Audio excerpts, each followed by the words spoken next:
A police search at a north side home stretches into a second day as excavation crews return to the backyard. The investigation shines new light on a gruesome series of murders tied to a notorious drug kingpin. Michael Locke has been in prison since 2008, but police are still looking for the bodies of victims who went missing decades ago. Adam Reif joining us now live in studio to break down this case and the latest on the new search. Adam. Well, the medical examiner was not called to the scene today, and that means no human remains were found. Convicted murderer Michael Locke once lived at that home. 2 Locke murder victims were found decades ago buried at another home, and so police are still looking for other victims.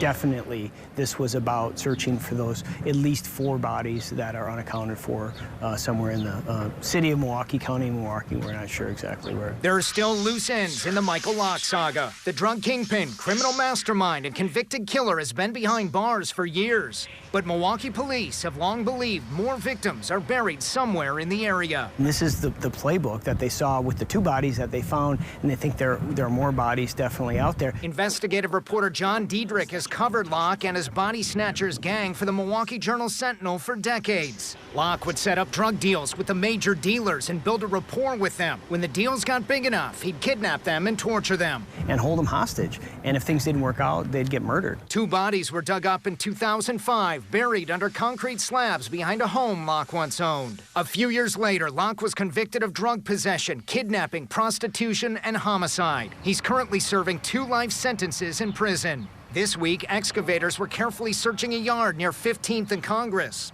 a home Locke lived in that's currently owned and rented out by his ex-wife. A team from the State Crime Lab was on scene, including an anthropologist who specializes in missing person cases. But there are more loose ends in addition to the missing persons. During one of his trials, one of Locke's subordinates testified Locke paid a number of MPD officers to help his criminal organization. Those officers have never been identified or charged. So there are some important pieces here that remain unresolved in the case.